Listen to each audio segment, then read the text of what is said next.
Well, good morning, everyone. I'm Lois Frankel, a member of Congress from South Florida and chair of the Democratic Women's Caucus. I am joined by many esteemed leaders of the Democratic Caucus who will be introduced as they speak. We have two special guests with us, Wendy Chun-Hoon, the director of the Women's Bureau at the Department of Labor, and the assistant coach of the Washington Spirit, KJ Spisak. And of course, the stars today are these beautiful young girls.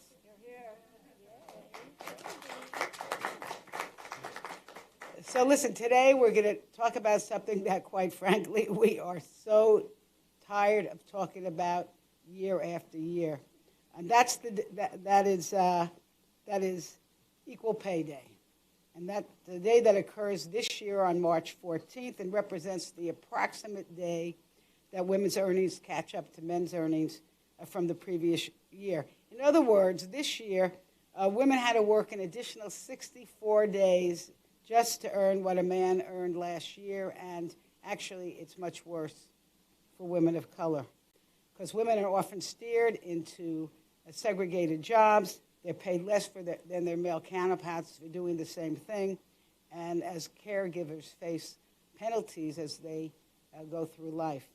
And yet there's no discount for paying your rent, buying your food, or your car payment just because you're a woman. And you can ask the moms of the young girls that are here today. So today you're going to hear from our speakers about how Democrats are putting people over politics to ensure that all workers receive the pay that they deserve and they need. And I'm going to yield to our whip, who has the daunting task of holding on to her guest while she speaks. We're going to see if she can do it. And then I'll ask each speaker just to yield to the one that's coming up next, if I don't take away the sheet. Okay. Here you go. Let's see if you can do that. All right. I think Fairby and I have this down, right? Fairby, you want to stand on the block? There we go. All right. Thank you, Congresswoman Frankel, the Democratic Women's Caucus, and our special guests. I am so proud to stand here with these leaders in the movement for equality. From Capitol Hill to the Labor Department, from the soccer field to the corner office, women are fighting for the future our daughters deserve, that Fairby deserves. A future grounded in freedom and equality. And let's be clear, we have a long way to go. On Tuesday, the average American woman will finally catch up to her male colleagues' 2022 income. And here's what that means at the kitchen table. AAPI women are making 80 cents on the dollar. Black women are taking home 64 cents on the dollar. Moms are making 62 cents, and Latina women are making 54 cents. That kind of ingrained, widespread injustice leaves everyone worse off. It means tighter family budgets. It means an economy and a country that can never reach its full potential. That's why Democrats have always fought for pay equity. Half a century ago, President Kennedy signed the Equal Pay Act. Decades later, President Obama signed the Lilly Ledbetter Fair Pay Act. And now, Rosa DeLauro is leading the charge, and it's time to send the Paycheck Fairness Act to President Biden.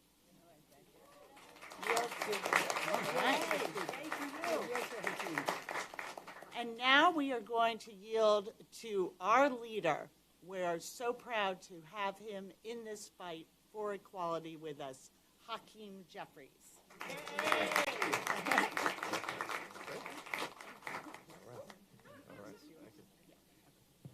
Well, thank you so much to our extraordinary Whip Katherine Clark. We're so thankful for her leadership, and to Lois and to Rosa, of course, the Speaker Emerita, to all of these incredible and powerful women who are here today in support of the Paycheck Fairness Act, and to talk about the disparity in pay that has existed in America for far too long. It is extraordinary to me that women in America are paid approximately 73 cents for every dollar that a man makes for doing the same exact job. That is unfair, that is unconscionable, that is unacceptable, that is un-American, and when we get the Paycheck Fairness Act over the finish line, we're going to make sure that it's unlawful and that that practice is brought to an end. Women have the same ability, the same capacity, the same intellect, the same work ethic,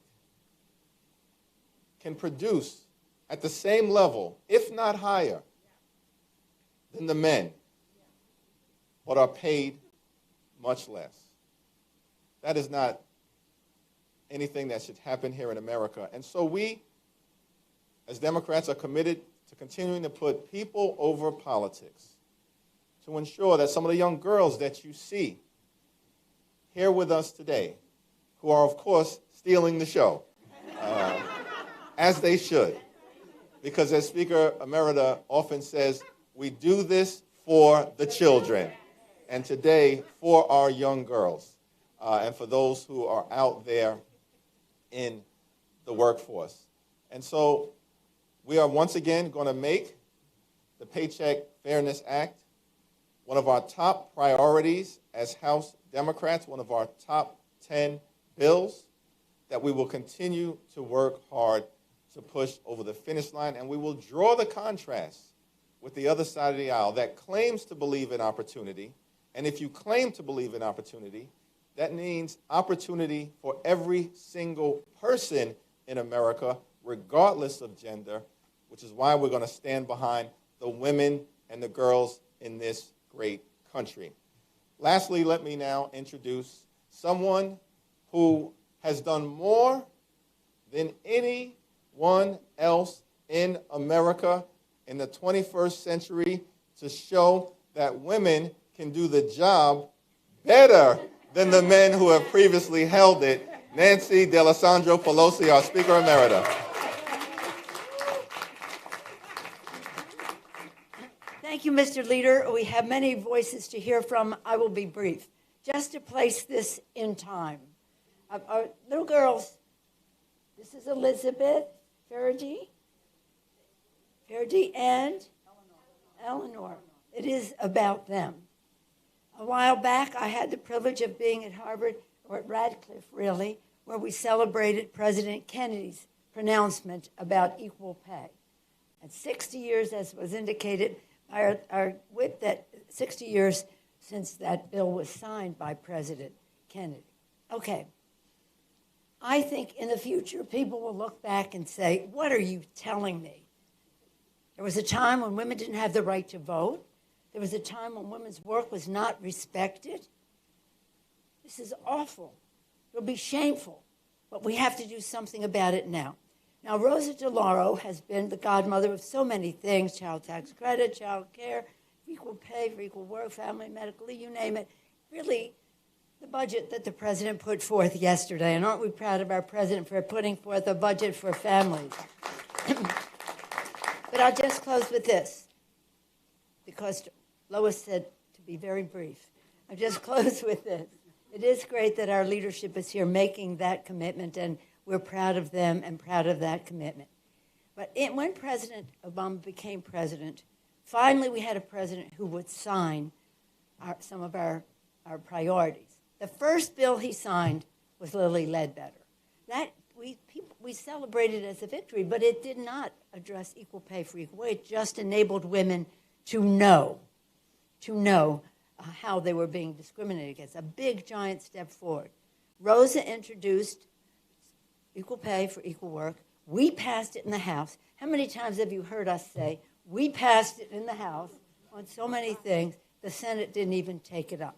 So our path has to be, we win the House, we win the Senate, we win the White House, and we win the Senate in a way that pulls back the filibuster so that we have a majority of the votes in order to make the difference for America's working families, for women as they provide for their families, for women in their retirement, what it means for their Social Security. Nobody knows that better than Rosa DeLauro, and I'm pleased to yield to her. Thank you, Rosa. Thank you. Thank you very, very much. I feel like I'm, it just is, we're raised up here. Thank you. Thank you so much, Madam Speaker. You really are, what an outstanding effort and contribution to women and families in this country. Going back to the Women's Economic Security package you put together, et cetera, all those years ago. And to you, Lois, God, thank you. Thank you. Thank you so much for organizing all of this and for really collecting all of us to be here. And it really is an honor to be here with our collective leadership, with members who have been fighting for this, and the advocates who have been fighting for this issue for so many years. And we are here today because women continue to experience challenges in the workforce. Over the course of the pandemic, millions of women were left out of the workforce. They left it. They didn't leave it because they wanted to. They were pushed out of the workforce because of inadequate policies. Many women have been able to regain employment. There's a disparity that still exists. Women only hold 85,000 more jobs than they did in February of 2020, compared to men who hold 429,000 more jobs now than they did in February 2020. And when these women re-enter the workforce, they are paid less than men. As more and more American families rely on women's income, we know that the pay gap hurts not only women, but also the families who depend on them. These young kids who are here today, and while we want them to take this role on as well, families are not able to do what they can do if the women are not being able to participate fully. Single women who are postponing marriage or foregoing it altogether are a growing economic force, which accounts for, there's been a larger share of growth of single women in the job market. There's a recent report on this.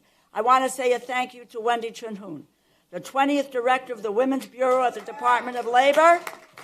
A special thank you to KJ Spisak, who will talk to her story and having the courage to stand up and speak out. All of the advocates who are here today, you have been just unbelievable partners in this fight. We introduced this bill in 1997, and we ain't given up until it crosses that finish line and the president signs this bill. I've introduced it in every Congress since that time.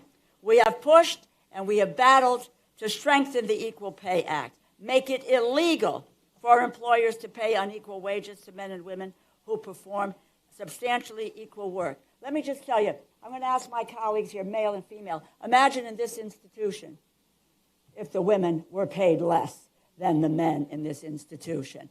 There would be a revolution. There would be a revolution, which is what we need in the country to go after this. We were all thought, and gentlemen, don't be offended by this, we were the crazy ants in the attic when we started to talk about paycheck fairness, men and women in the same job deserving the same pay. But we are on the cusp of really being able to get this done. I don't want to celebrate Equal Pay Day anymore. I don't want to celebrate it anymore. Why? It shouldn't be that it takes us all these months just to catch up. And you've all heard the numbers that people have talked about today of how it affects women of color, etc. But I just want to there's two quotes that I want to read to you very, very quickly. And one is from Dwight Eisenhower, who said that what we need to do is to be able to have equality in women's pay, and that we should be doing. And then you've got John F. Kennedy. So we have presidents on both sides of the aisle talking about this. Now it's our job. And Eisenhower did it in 56, and Kennedy did it in 63. And what we need to do is to make good on those promises. Not going to be easy, my friends, but you know what? And I will just tell you, in the House, the Speaker talked about the House, we have passed it 4 times in the House. And where it has gotten stuck is on the other side of the Capitol. My view, the dark side of the Capitol here. And what we need to do is to turn that around. And we're going to try like hell this time, but we know it is not going to be easy to do. And so let me just say this. I want to thank you for your fierce advocacy. Congress is an institution that responds to external pressure. You are all the external pressure. And as my mom told me many, many years ago, never give up and don't take no for an answer. And with that, please join me in welcoming Wendy Chunhun, who has done outstanding work at the Women's Bureau and at Families Value at Work. Wendy, come. Thank you, Rosa. You're very welcome, my dear. Go ahead. Well, with the leadership in this room, change will happen. Change has happened. And one of these wise leaders said, know your why and know your power. Well, the why of the Women's Bureau is very simple. For the past century, we have fought for fundamental rights for the more than 77 million working women in the United States labor force today. I know that our work often feels like two steps back, one step forward. When we live in a society that still tolerates the fact that women on average make less or paid only 84 cents to every dollar paid to men, and where black women's unemployment persistently is double that of white women's, where without paid leave, having a child could mean bankruptcy, where a health emergency can cost you your job. The Women's Bureau's longstanding purpose is to serve as that feedback loop for the federal government, for lawmakers across the country, ensuring that we are accountable to working women's success and that we raise the alarm when we fail women. Our brand new national database of childcare prices rings that alarm, giving a county-by-county account of how unaffordable childcare prices are, anywhere from 8% to 19% of median family income, and that is for one child. It also has a negative effect. High childcare prices have a negative effect on women's labor force participation. The fact that women are our primary caregivers in our families, we are our families' breadwinners, but we lack paid sick days, we lack paid leave, we lack adequate childcare supports. The fact that we undervalue the work of paid caregivers, a workforce that is 95% women, predominantly women of color, means we sacrifice these women's wages, their families' economic security, contributing to a wage gap today, lower earnings over a lifetime, and translating to insecurity in our older age. The president's budget presents a bold plan to change this. Beyond the caregiving penalty, our country's reliance on these underpaid care workers, the gender and racial wage gap persists because too few women are in some of the highest paid occupations. And this is where we tap into our power. We can flip the script in this moment of massive investments that will create thousands of good-paying jobs in infrastructure, broadband access, clean energy. Through our Women in Apprenticeship and Non-Traditional Occupations Grants Program, the Women's Bureau has long invested in getting more women into these higher-paying jobs in construction, in advanced manufacturing, in IT. These jobs are still very male-dominated. But these programs need to be bigger. We simply cannot meet this moment without women. We've got to use our power to put an end to pay discrimination. So for this year's marking of Equal Pay Day, the Women's Bureau is releasing an account of the growing number of states that have banned the practice of using one's salary history to set our pay. This is a practice that has proven to perpetuate inequality. We know how to close the gender and racial wage gap, so let's put our power behind flipping that script. Thank you. As a lifelong soccer player who built courage from that to be in this job, I want to introduce KJ Spicer.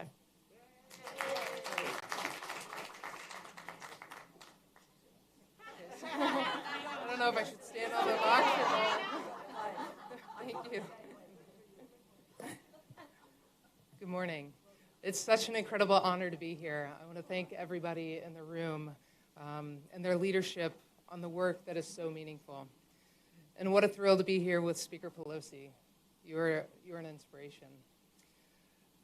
This issue is deeply personal for me, as it is for many women. My name is KJ Spizak. I played professional soccer for 5 years, and I coached for the Washington Spirit right down the road for 8 years. Yeah. And now I run my own sports agency representing women athletes. So I've seen and felt this issue from many different perspectives. I have felt what it's like to play as hard as a man while living with a host family to save money and working 4 additional jobs on top of that, often ending my day at 1 a.m. as a valet parking attendant. I've seen clubs struggle to offer a fraction of the same training, coaching, and medical support to women that men typically get. I started my agency because women athletes desperately need but can't afford representation. It's not a lucrative business model yet, but it's necessary. There have been some incredible successes lately. We've watched and celebrated as the women's national soccer team, which has fought for equal pay for years, finally reached a fair settlement with U.S. Soccer.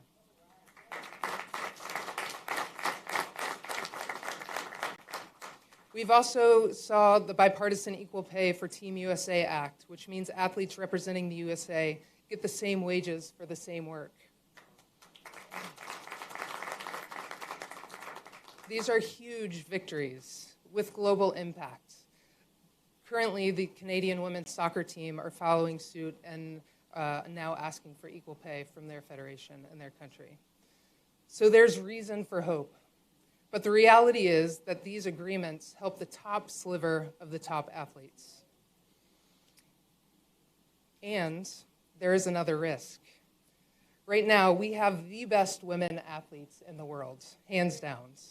But other nations are catching up. If we don't invest, starting with fair pay, the United States will lose our edge. We've gotten used to winning World Cups and gold medals, but those days will disappear. We will also lose our athletes to other countries' professional leagues. So we need to keep challenging the status quo, as many of you continue to do. Your work matters, and partners like the Women's Sports Foundation are critical. They're digging into data, looking for solutions, and then working tirelessly to help women and girls reach their potential. But we can pull this off together.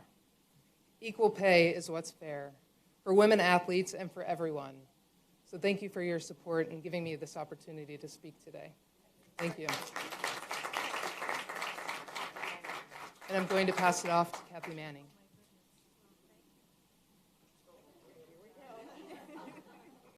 Thank you for that very hard act to follow. Good morning. I'm Congresswoman Kathy Manning. I represent North Carolina's 6th Congressional District.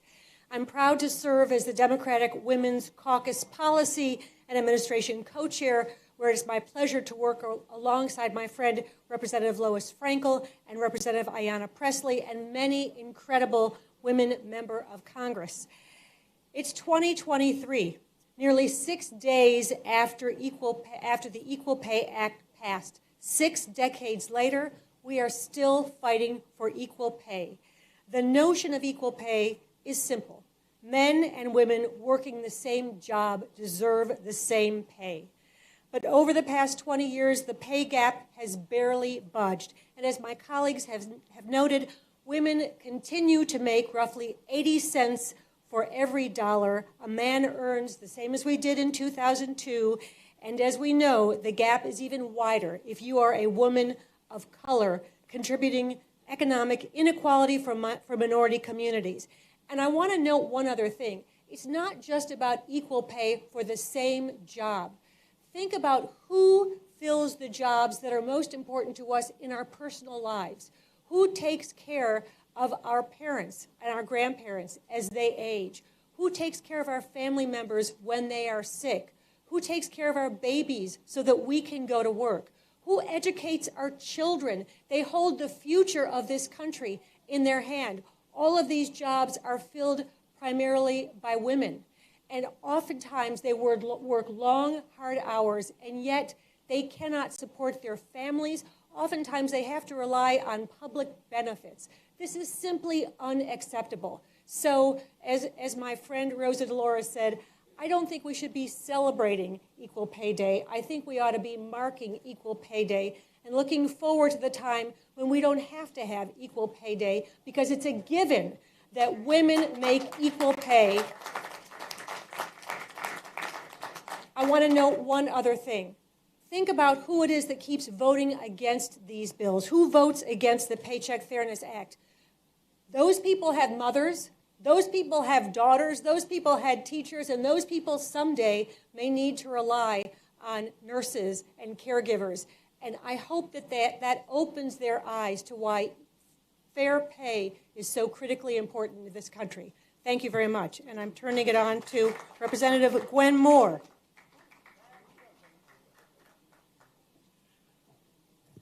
Thank you all for joining us here today. As Rosa has indicated, this is not a new initiative. We've been working on this since 1997, and the struggle continues.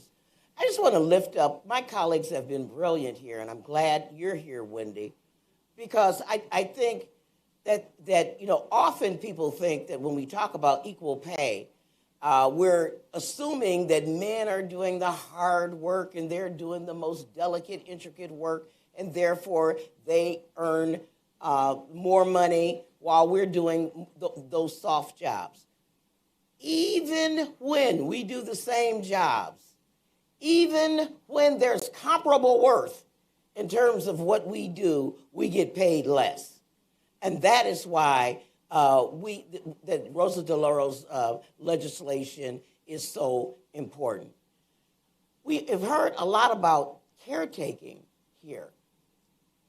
Caretaking is an avocation that has saved people's lives. It is so often, in my own lived experience, it's those physician's assistants and LPNs and nurses who are on site when you're having a medical emergency, not the doctor necessarily. It is those people who are saving our lives, and yet their pay, that worth and value of their work is often overlooked and not seen. I'm so happy to be here with the Democratic Women's Caucus, and again, I agree with Rosa. Equal pay day ought to be January 1st.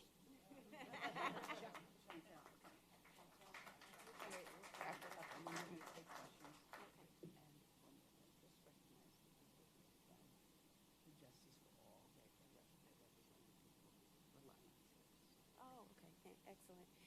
All right, thank you. I'm Congresswoman Chantel Brown. I represent Ohio's 11th Congressional District, and I want to thank the people from Justice for All for being here, for the work that you do, for those workers who rely heavily on tips. Often our women workforce, largely occupied by our women workforce as well. You've heard a lot, so what I might say will be repetitive, so I will keep it brief. But it is 2023, yet women still make, on average, only 77 cents for every dollar that men make. 77 cents. And the gender wage gap is exacerbated for women of color and mothers. That means a black woman in my district would only make 64 cents for every dollar a white man made. As our leader said, that is unacceptable, and we are moving to make it unlawful. And it's not just about lost wages, because pay inequality leaves women with less money for living expenses for themselves and their families, in addition to fewer savings and investment opportunities, as Speaker Emeritus pointed out. This is a result that harms families, businesses, and our economy as a whole. So here, on Equal Pay Day and every day, Democrats will continue to fight for the basic principle of equal work for equal pay. Equal pay for equal work. We will not rest until we pass the Paycheck Fairness Act to end the wage gap once and for all. And with that, I'm happy to take any questions that you may have. We are happy to take any questions you may have. Thank you. No questions? There's a question. It is, right? It's pretty straightforward, yes.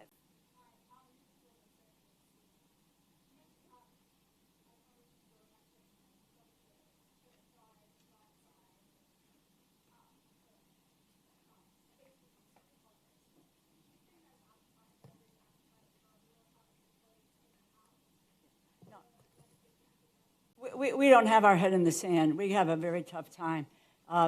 We have had in the past bipartisan participation over the years. At one point, we had 14 Republicans. Right now, I believe we have one. But we have over, 200 co-sponsors of the bill. We are looking to see if we can, in fact, get Republican co-sponsors of the bill.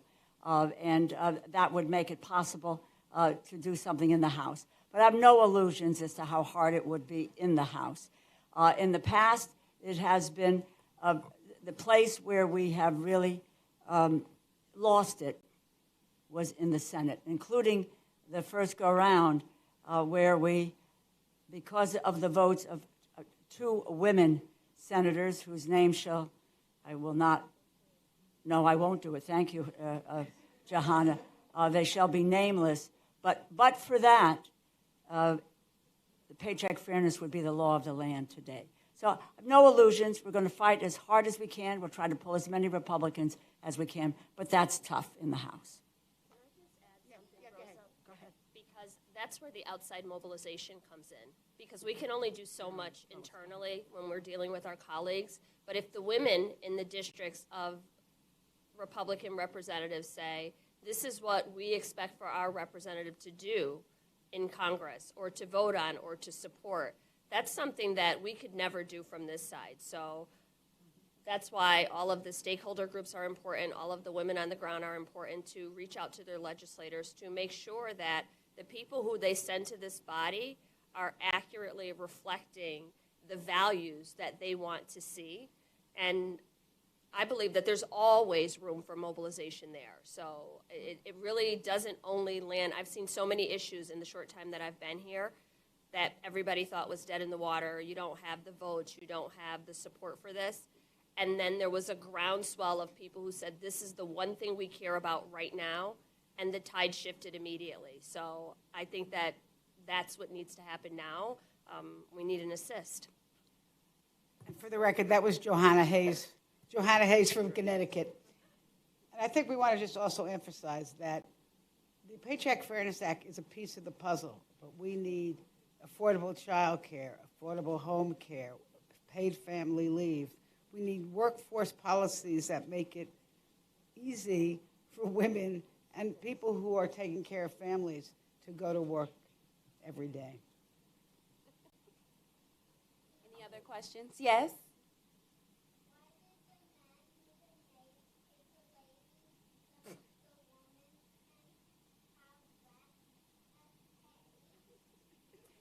So the question, I believe, was why did the men make it so that the ladies have less pay? Which is an excellent question, which is why we're fighting today.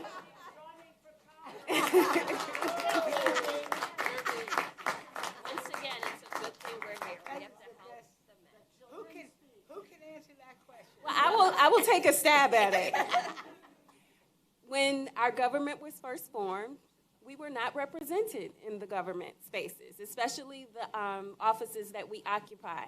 In this institution called the Congress, in its centuries of history, there have been 12,000 people, or roughly 12,000 people. And of those 12,000, only about 350 have been women since the inception of Congress. So now that we keep growing our numbers, we are going to make the change that is not only necessary, but is expected for us to live up to America's promise so we can have equal pay for equal work. She liked that answer. Thank you. Can I take a stab at that? She's a teacher. I'm a teacher. All of the jobs we just talked about are jobs that I did. I was a home health care worker while I put myself through school, then became a teacher. But what I would say to you is that sometimes the boys need help from the girls. Sometimes they think they're doing the right thing, and we have to say, but look at what you did. This isn't the right thing right now. So once again, it's a good thing the girls are here to help. So what we're going to do and what our job right now is to help the men understand why the law that they passed that they might have thought was a good law is not so good. So we'll continue to work together. We'll continue to show up. We'll continue to help them be better.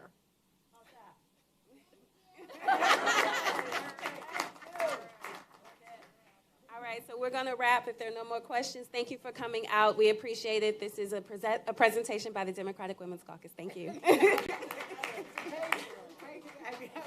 All right.